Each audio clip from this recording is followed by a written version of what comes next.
qui vont vous permettre cela. Déjà, nous allons donc accueillir nos deux intervenantes, Laurence Tubiana et Valérie Masson-Delmotte, qui vont se présenter. Et comme vous les aurez entendu, elles vont vous faire comme une sorte de bande-annonce extrêmement rapide de leur présentation. Une fois qu'elles se seront présentées, vous allez prendre quelques instants pour identifier des questions que vous avez envie de leur poser et nous en faire part. Et elles ont accepté de se prêter à un exercice qui n'est pas le plus simple, un exercice d'équilibriste, qui est de répondre, de partager les messages clés qu'elles ont envie de partager avec vous, mais à partir de vos questions. Et cette séquence va nous mener jusqu'à presque 19 h, après quoi vous aurez un temps où on vous demandera d'identifier les questions qui restent encore obscures pour vous ou des nouvelles questions qui auraient émergé, parce que demain matin, on aura le plaisir de retrouver Valérie Masson-Delmotte et deux autres intervenants, un économiste et une personne qui travaille au Secours catholique, pour venir amener des éléments de réponse nouveaux sur la manière dont vous appréhendez la question qui vous est posée. Donc, une séquence assez longue entre maintenant et demain pour ensemble décrypter les enjeux de cette question, comment réduire d'au moins 40% les émissions de gaz à effet de serre d'ici 2030 dans un esprit de justice sociale. Alors, donc pour répondre à cette question, nous avons avec nous Valérie Masson-Delmotte. Vous êtes paléoclimatologue. Alors déjà, rien que le terme, on se pose la question de ce que c'est. Et vous allez vous présenter, puis après, vous avez déjà fait connaissance avec Laurence Tubiana tout à l'heure, mais là, vous la découvrez sous une autre casquette, non pas celle de coprésidente, mais celle de son engagement pour le climat dans les négociations internationales. Valérie, la parole est à vous. Bonjour, donc d'abord, je dois dire que je suis impressionnée et un peu stressée d'être devant vous, parce que le 30 novembre de l'année dernière, j'ai écrit une tribune en demandant qu'il y ait une assemblée citoyenne en France pour échanger et dialoguer sur la question du climat, parce que j'avais vu l'exemple irlandais précédent. Donc moi j'ai presque 48 ans, j'ai deux filles de 18 et 21 ans, j'habite dans l'Essonne, dans une petite ville de 2000 habitants, et j'ai grandi en Lorraine. Et mon activité professionnelle, c'est de faire de la recherche en sciences du climat, donc sur le plateau de Saclay.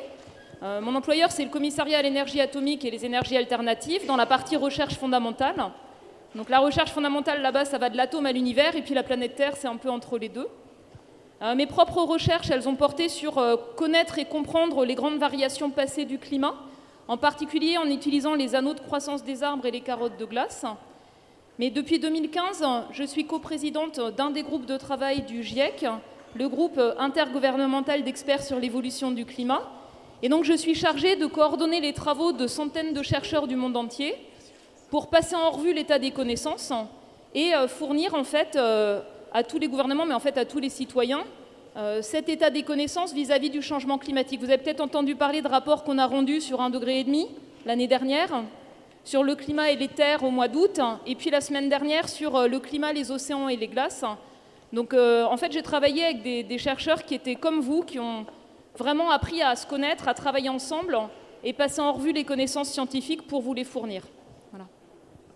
Et dans ma présentation, je veux partager avec vous finalement les travaux de cette communauté scientifique. Donc on est en fait des dizaines de milliers dans le monde. On est payé par vos impôts pour produire ces connaissances. On a tous le sentiment de devoir les partager. On est frustré que ce ne soit pas plus enseigné aujourd'hui. Et donc comment le climat change, pourquoi il change, à quel point les activités humaines perturbent le climat, les changements qui vont venir, qui sont inéluctables, auxquels il faut se préparer.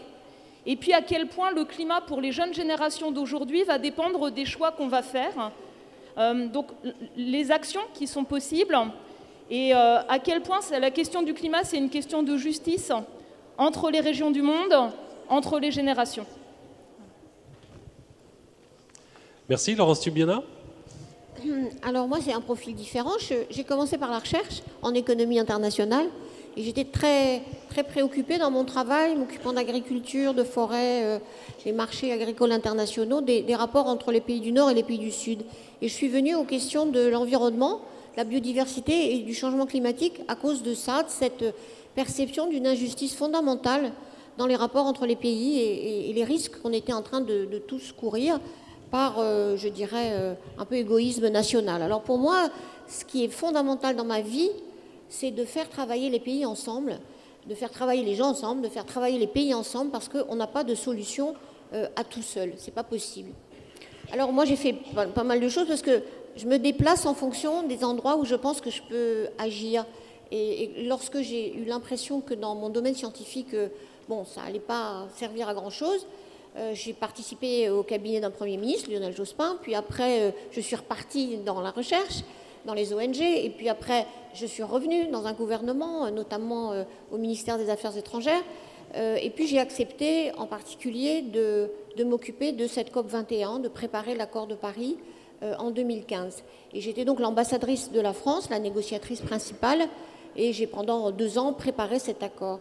Et donc pourquoi? C'est parce qu'il me semblait important à ce moment-là de sortir de la recherche ou de l'action dans des organisations non gouvernementales dans lesquelles j'ai beaucoup milité, parce qu'il me paraissait possible de faire bouger les pays, que c'était le moment, parce que d'une façon générale, les gouvernements, mais aussi les sociétés commençaient vraiment à prendre conscience et avaient besoin de cet accord. Et d'un autre côté, il y avait la perception du risque, ça c'est vrai, de plus en plus, mais aussi le fait qu'il y avait des solutions, que c'était possible, on n'était pas en train de se dire on renvoie tout le monde à l'âge de pierre, on empêche le développement économique parce qu'on va lutter contre le changement climatique. Et c'est cette possibilité d'action qui m'a mobilisée. Et du coup, moi, ce que je fais toute la journée, avec des casquettes différentes, c'est voir en quoi les pays peuvent d'abord appliquer cet accord de Paris qui est vraiment ambitieux. Il a dans ses objectifs de maintenir la hausse des températures très en dessous de 2 degrés, si possible à 1,5 degré, et de le faire avec tous les moyens possibles en obligeant les pays à vraiment faire des plans climat à court terme et des plans climat à long terme. Merci. Donc, qu'est-ce qu'on fait maintenant, Gilles Laurent? Qu'est-ce qu'on fait maintenant? Je vous propose de vous asseoir, si vous le voulez bien, toutes les deux, en vous remerciant de vous être présentés, parce que je vais vous demander de prendre 45 secondes, 1 minute, pour réfléchir aux questions que vous allez poser à Laurence Toubiana et à Valérie Masson-Delmotte. Il faut que l'idée, on va faire ce qu'on appelle une conférence inversée. C'est-à-dire que ce n'est pas ces dames qui vont vous dire ce qu'elles ont à vous dire et ensuite vous qui posez des questions, mais elles prennent le risque de faire le contraire. C'est vous qui posez les questions d'abord et Laurence et Valérie vont vous répondre. Donc ce que je vous propose, c'est vous prenez quelques secondes pour réfléchir aux questions que vous souhaiteriez poser. Évidemment, chacun ne pourra pas poser une question, on est trop nombreux, mais on prendra une première vague de 5 ou 6 questions qui leur permettront de répondre à leurs questions. Vous avez bien compris, l'enjeu de cette partie, de cette première partie d'information approfondie, c'est ce qui se passe dans le climat, pourquoi est-ce qu'il faut réduire la production de gaz à effet de serre, etc. Donc, quelles sont vos questions? Qu'est-ce que vous souhaiteriez savoir? Quelles sont les choses les plus importantes que vous souhaiteriez savoir sur cette question du climat et des enjeux climatiques qui nous touchent aujourd'hui? On se retrouve dans 1 minute.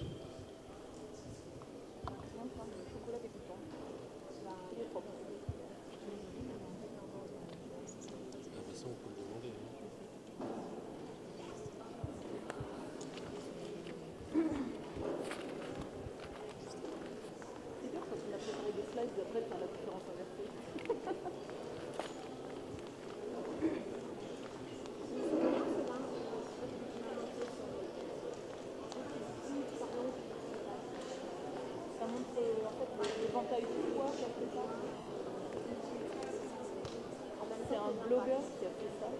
C'est pas un scientifique.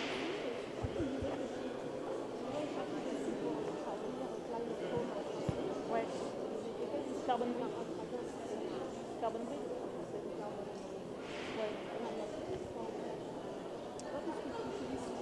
C'est bon, hein? Alors, qui souhaite poser la première question? Je vous ai vu, madame, vous n'oubliez pas la règle, hein, si vous vous présentez, vous dites quel est votre nom, votre prénom. Florence Motte, Bordeaux.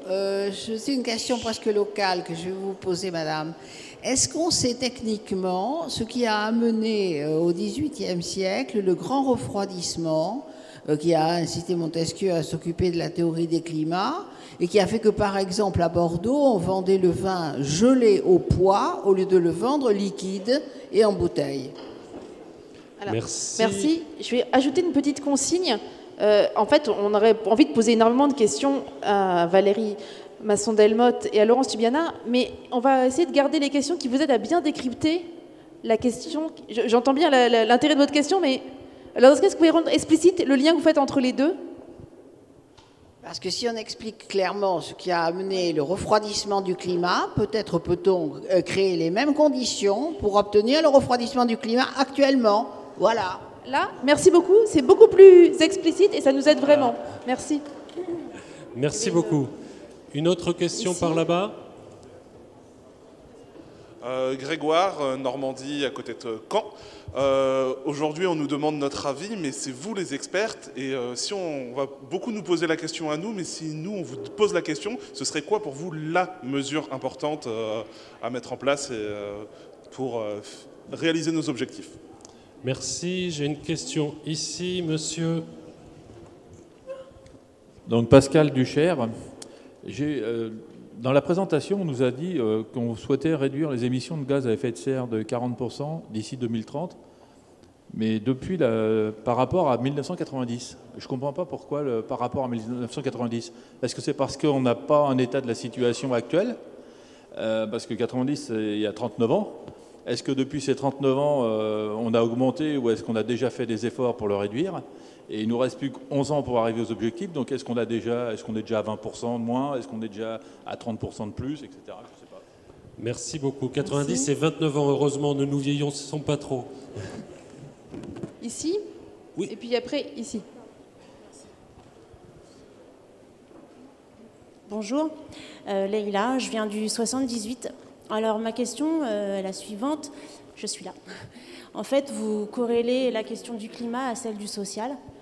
Moi, je viens du milieu associatif et je vois qu'il y a plein de belles initiatives au niveau local qui ne sont pas forcément portées par le gouvernement, que les associations se trouvent souvent seules pour les porter. Et du coup, ce qui m'étonne, c'est que nous, on vient de tous bords, de toute origine, de toute orientation politique, on va dire. Enfin, c'est un melting pot.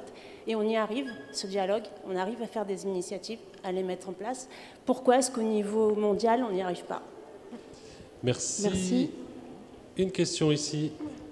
Bonjour, je m'appelle Natacha, je viens de Montpellier et j'aimerais vous demander si vous estimez recevoir l'attention suffisante par rapport à vos recherches et aux possibles solutions que vous pouvez proposer de la part des pouvoirs publics, de la part des États. Voilà. Merci. Un monsieur là-bas et puis... Bonjour, Guillaume de La Réunion. Je voulais savoir quelle était l'urgence. Elle est plus technologique ou humaine à l'heure actuelle? Voilà. Merci. Et une dernière question maintenant. On va revenir après peut-être. Allez-y. Bonjour, Marie-Sylvie de l'Isère. Je voulais avoir quelques nouvelles de la couche d'ozone. Les nouvelles de la couche d'ozone, d'accord, très bien. Comment va-t-elle? Merci. Donc, toute une série de questions déjà. Je pense qu'on écoute déjà des éléments de réponse et puis, si on a le temps, on fera un deuxième tour. Et sinon, je rappelle qu'on a encore demain matin pour approfondir ces questions. Donc, si vous voulez bien, Valérie Masson-Delmotte, la parole est à vous. Est-ce que je fais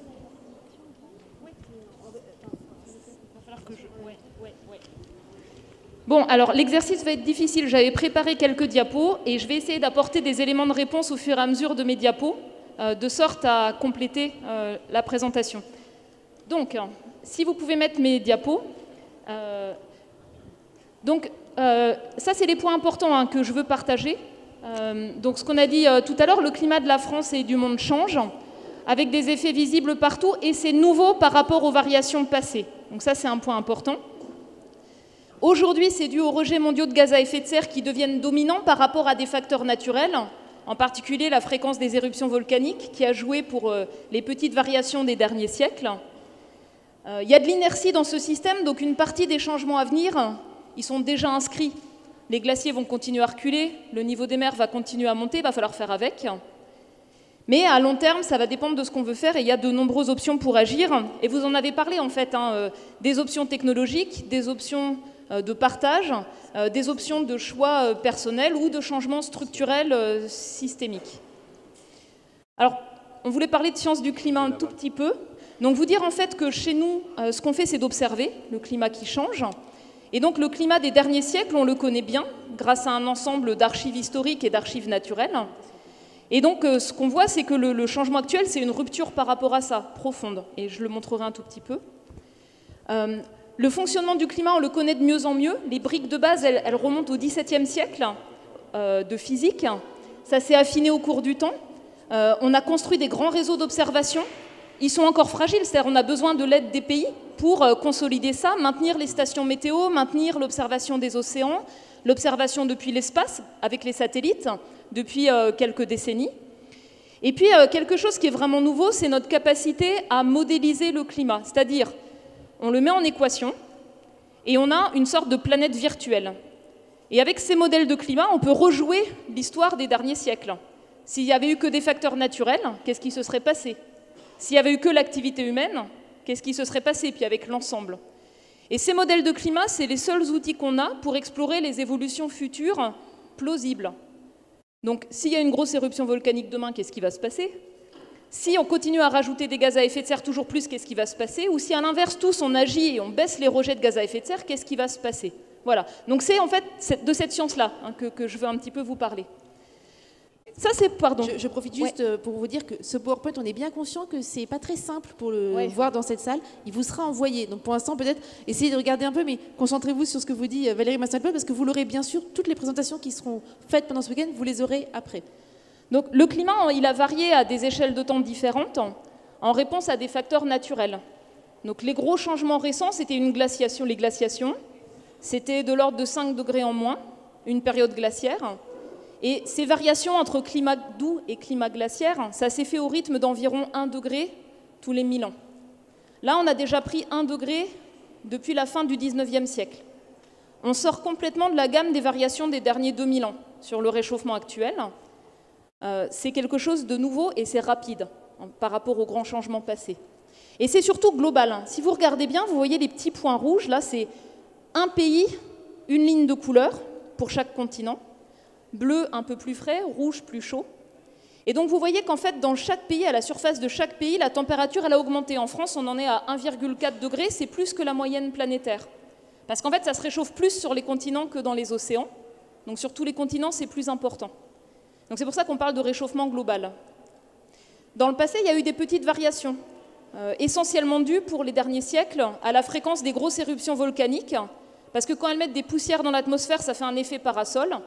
Ça renvoie un peu la chaleur l'énergie du soleil. Et puis ces poussières, elles restent pas longtemps en fait. Donc c'est quand elles sont fréquentes qu'on a des conditions plus fraîches et moins fréquentes des conditions normales.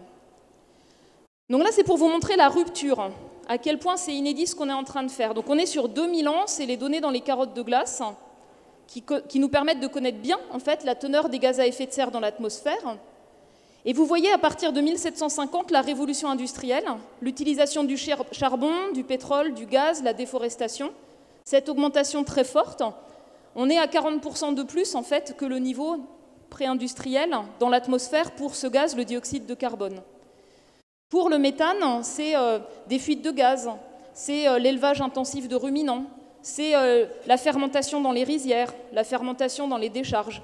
Donc c'est d'autres facettes de notre développement qui font augmenter très fort la teneur en méthane, qui est aussi un gaz à effet de serre puissant, où on est à 2,5 fois le niveau naturel, si vous voulez. Et le troisième que je montre, c'est l'oxyde nitreux, c'est dû à l'utilisation d'engrais dans l'agriculture. Donc nourrir l'humanité, ça s'est fait au prix, en fait, de rejets de gaz à effet de serre aussi. Ce n'est pas simplement les énergies fossiles, c'est aussi certaines pratiques agricoles qui contribuent à rejeter des gaz à effet de serre dans l'atmosphère. Donc là, on est sur une situation où il n'y a pas d'analogue, en fait. Et la couche d'ozone, là-dedans? Alors, vous nous parlez des différents... Il y a d'autres substances qu'on a produites de manière industrielle et à base de chlore, dont on a découvert dans les années 70 que dans l'atmosphère, elle détruisait la couche d'ozone de la haute atmosphère, celle qui filtre les rayonnements ultraviolets toxiques pour la peau ou les yeux ou certains écosystèmes. Et à l'époque, assez rapidement, la communauté internationale s'est organisée. Donc il y a eu ce qu'on appelle le protocole de Montréal. Tous les pays l'ont ratifié. Il y a eu une pression des citoyens, des phénomènes de boycott, des bombes aérosols qui détruisaient la couche d'ozone.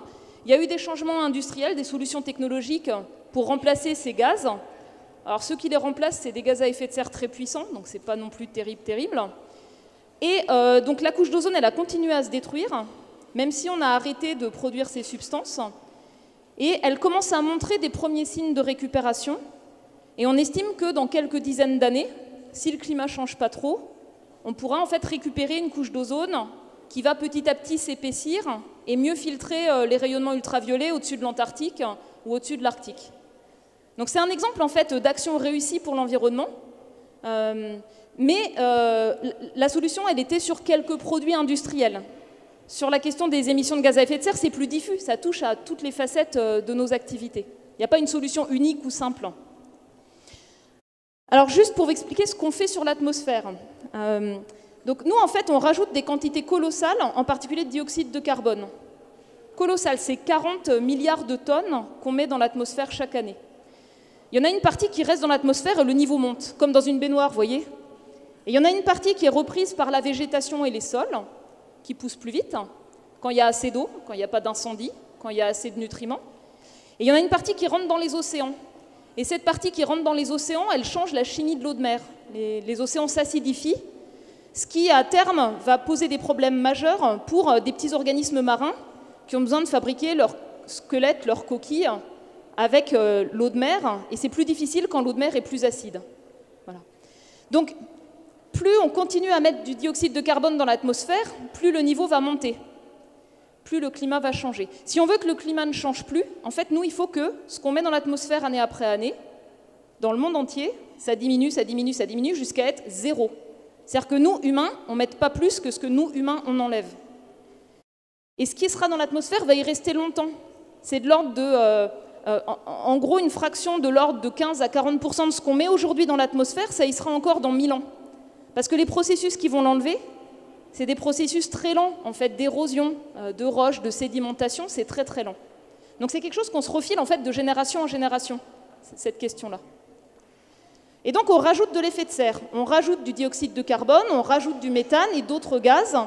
Ça piège de la chaleur, ça empêche en fait la chaleur de la Terre de partir vers l'espace. C'est compliqué à expliquer simplement. Moi, ce que je dis aux enfants pour leur faire ressentir, c'est la chose suivante. Imaginez que vous êtes une petite planète. Votre corps, il est chaud. Votre corps, il envoie un rayonnement, invisible en fait, infrarouge, autour de lui. Si vous vous couchez le soir et que vous ne mettez pas de couette, vous allez perdre de la chaleur, vous aurez froid. Si vous mettez une couette, la couette, elle piège votre chaleur.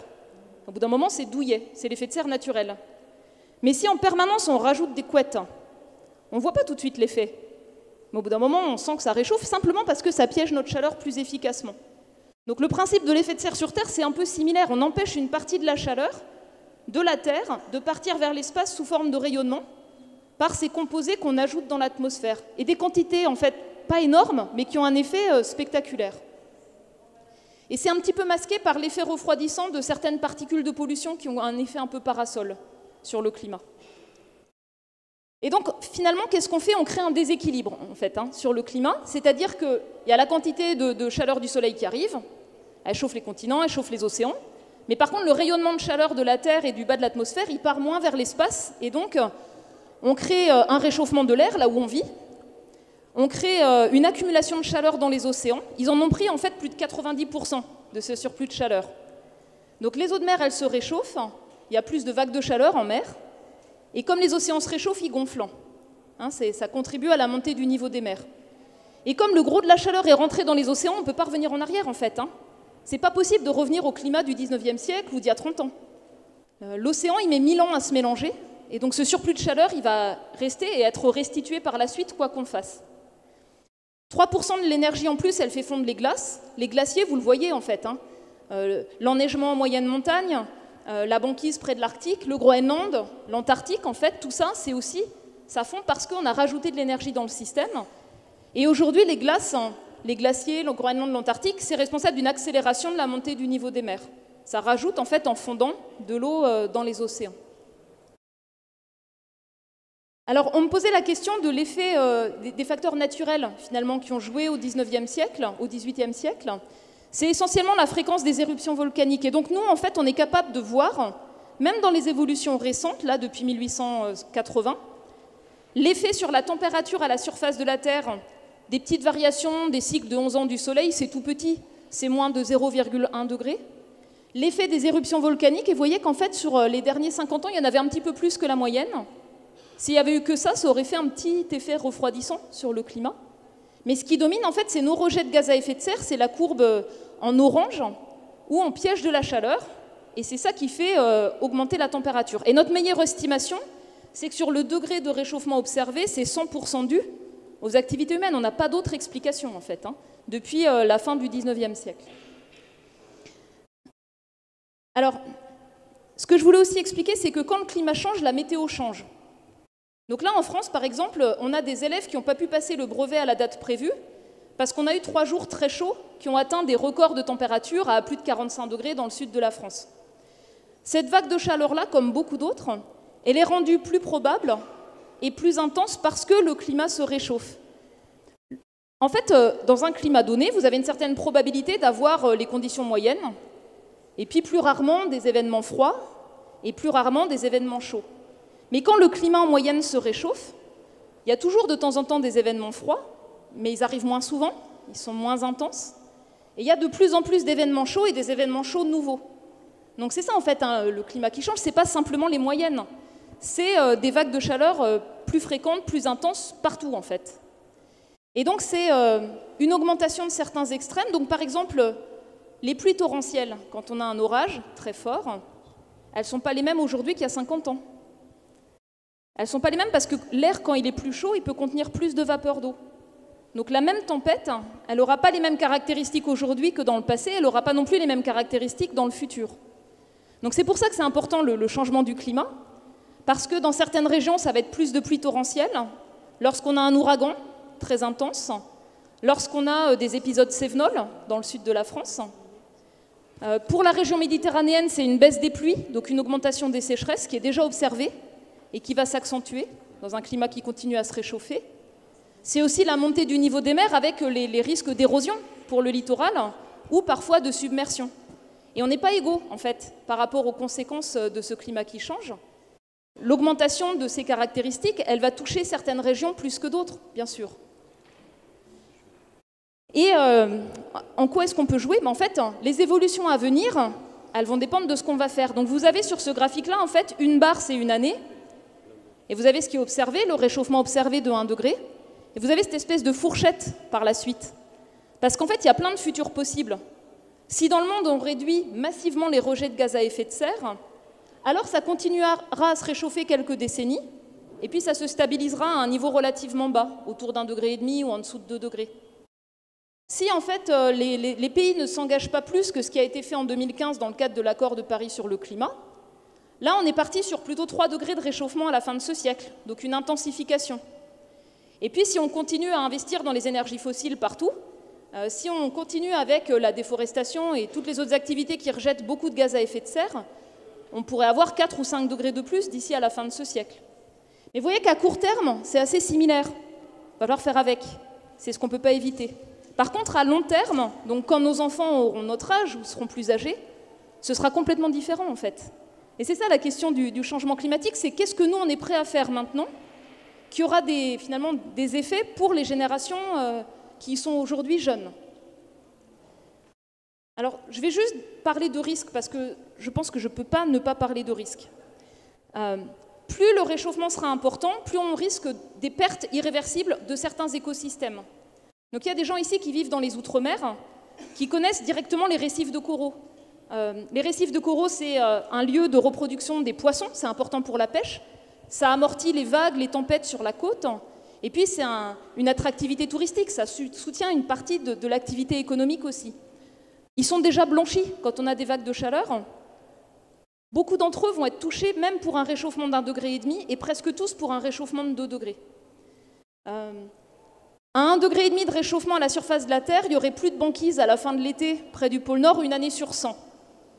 À 2 degrés de réchauffement, c'est une année sur 3. Ça change tout en fait. Des opportunités pour le commerce, le trafic maritime, mais des risques pour les écosystèmes, des risques pour les sociétés locales. Et en fait, ça, on va le retrouver à beaucoup d'endroits. Des enjeux très importants de préservation de la biodiversité terrestre. Parce que quand les zones climatiques, elles se déplacent, les habitats, ils se réduisent pour certaines espèces. Et donc, pour conserver le vivant, Il y a des enjeux de réduire les pressions locales, mais il y a des enjeux de limiter en fait l'ampleur du changement climatique. Et certaines activités humaines, elles sont en première ligne, comme l'agriculture. On le voit en France en ce moment. Donc il y a des enjeux sur les rendements agricoles qui risquent de diminuer, en particulier dans les régions tropicales, pour un réchauffement important. Donc des enjeux en fait de sécurité alimentaire, des enjeux majeurs. Et quand on fait ces analyses-là, on voit qu'en fait, en termes de risque, on a tout intérêt à contenir le réchauffement au niveau le plus bas possible. Vraiment tout intérêt. Parce qu'en particulier, on a des centaines de millions de personnes dans le monde qui sont fragiles, susceptibles de basculer dans la pauvreté, et qui vont en fait prendre de plein fouet des effets climatiques directs ou indirects dans leur région. Donc les régions les plus exposées, c'est les petites îles, les terres basses, le littoral, les deltas, c'est l'Arctique, c'est les régions de montagne, où ça bouge en fait dans tous les sens, les écosystèmes, l'enneigement, les glaciers. C'est aussi tout le pourtour de la Méditerranée et beaucoup de régions tropicales. Et en fait, nous, on a un climat tempéré en France, mais on a pas mal de ces... en France métropolitaine, mais on a pas mal de ces caractéristiques-là chez nous aussi, en fait. Donc c'est un enjeu chez nous, mais c'est aussi un enjeu dans d'autres régions qui n'ont pas forcément les mêmes ressources, pas forcément les mêmes capacités à faire face. Alors je vais juste passer ça et dire, je vais revenir à la France. Donc chez nous, en fait, je vous ai dit tout à l'heure, c'est 1,4 degré déjà de réchauffement, des vagues de chaleur plus fréquentes, très nettes, vous le voyez en fait dans votre quotidien. C'est une augmentation des pluies en moyenne plutôt au nord et plutôt une baisse au sud en métropole. Et puis une augmentation de l'intensité et de la fréquence des pluies extrêmes, les pluies de type Cévenol. On a vu aussi quelques épisodes d'ouragans très intenses, rares, dans les territoires d'outre-mer. Ça fait partie des choses qui risquent de s'accentuer, les plus intenses dans un climat qui se réchauffe. On a déjà une augmentation de l'intensité des sécheresses qui est observée. On a 27% du littoral en érosion. Ce n'est pas l'effet de la montée du niveau des mers, c'est aussi par nos actions locales. Mais l'enjeu de la montée du niveau des mers, c'est important. Si on réduit massivement les rejets de gaz à effet de serre, c'est quelques dizaines de centimètres en plus. Si on continue à les augmenter dans le monde entier, ça peut être jusqu'à 1,10 m d'ici à la fin de ce siècle et plusieurs mètres dans les siècles suivants. Donc c'est vraiment des risques différents. Il y a des enjeux pour, par exemple, le tourisme de montagne en hiver, avec une baisse de l'enneigement, un recul des glaciers. Et en France, en fait, il y a 2/3 de la population qui est exposée aux risques climatiques. C'est important, donc il y a un volet d'adaptation, de gestion de risque, qui fait partie de l'action qui est nécessaire. Et puis, à l'avenir, on s'attend à moins de jours de gel, plus de journées chaudes, un doublement des vagues de chaleur d'ici à 2050. Mais si le réchauffement est important au niveau planétaire, un été comme celui de 2003, qui était un record chaud, ce serait l'été moyen en fin de siècle. C'est ça les ordres de grandeur. Donc on a également des conséquences qui seront importantes pour l'eau, pour le risque d'incendie, pour pas mal d'aspects. Et donc je termine par ça en fait en disant, en France, on est aussi, nous, responsables d'une partie des émissions de gaz à effet de serre. Donc nos émissions aujourd'hui, c'est 6,6 tonnes, tout gaz à effet de serre équivalent par personne et par an sur ce qu'on fait en France. Ça a baissé d'à peu près 20% depuis 1990, donc c'est là où on en est. Mais depuis quelques années, ça stagne, ça baisse plus. Notre empreinte carbone, c'est pas que ça, c'est aussi ce qu'on achète ailleurs, ce qui est fait dans des usines qui utilisent du charbon, ce qui cause de la déforestation ailleurs. Et quand on prend en compte cet effet-là, c'est 11 tonnes par personne et par an, et ça baisse pas. Donc il y a cette difficulté, cette particularité. Et en plus, en France, on est particulier parce que notre électricité, pour des raisons historiques, elle est sobre en carbone. C'est des choix qui ont été faits dans les années 70, en fait, pas pour le climat, pour autre chose, pour l'indépendance à l'époque. Et donc, nous, on est dans le dur, parce que ce n'est pas simplement l'État et quelques gros industriels sur des centrales électriques. La question de baisser les émissions de gaz à effet de serre, c'est le transport, chacun d'entre nous. C'est le bâtiment, le chauffage, chacun d'entre nous. C'est l'agriculture, l'alimentation. C'est aussi, en fait, très distribué. C'est un peu l'industrie, puis aussi un peu les déchets. Mais chez nous, vraiment, le gros, c'est transport, bâtiment et agriculture. Et donc, c'est des questions importantes, parce que si on y arrive en France à faire baisser les émissions dans ces secteurs-là, on sera aux avant-postes. Les autres sauront qu'on peut le faire, parce que les autres pays auront besoin de faire la même chose dans les années à venir. Voilà, donc l'enjeu, c'est ça, c'est, on peut dire, faire notre part aussi dans un exercice de coopération internationale. Et je termine en fait sur le côté social qui me tient vraiment à cœur. J'ai essayé de vous montrer en fait qu'il y a des responsabilités différentes dans le monde. Le premier émetteur, c'est la Chine. le deuxième, c'est les États-Unis, mais le troisième, c'est l'Union européenne et le quatrième, c'est l'Inde.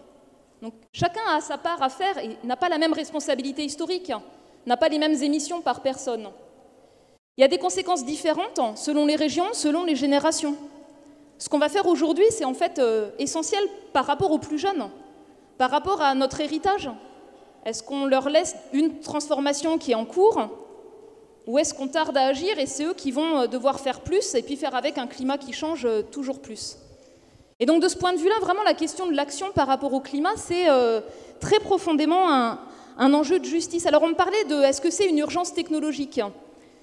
Alors nous, ce qu'on montre en fait, quand on montre les trajectoires qui permettent de contenir le réchauffement climatique, c'est qu'on a besoin d'action dans les grands systèmes énergétiques, gestion des terres, les villes, l'industrie, les infrastructures, la finance. Puis on a besoin d'agir aussi sur la demande. C'est-à-dire si on veut tout le temps consommer plus, ça ne marchera pas. Donc il y a besoin des deux. Et donc c'est une question en fait d'innovation technologique. Oui, il y a des solutions nouvelles qui n'étaient pas disponibles il y a 15 ans. C'est une bonne nouvelle. C'est une question d'innovation sociale. Comment on fait ensemble? Comment on fait ensemble pour partager, par exemple, plutôt que d'acheter des choses tout le temps neuves? Et puis c'est aussi une question d'innovation frugale. Frugale, c'est important. Ça veut dire que ce soit accessible à tous, à ceux qui ont des petits revenus aussi. Voilà. Donc pour moi, c'est ça les dimensions que je voulais mettre en avant. Merci beaucoup. Est-ce que, du coup... merci. Oui.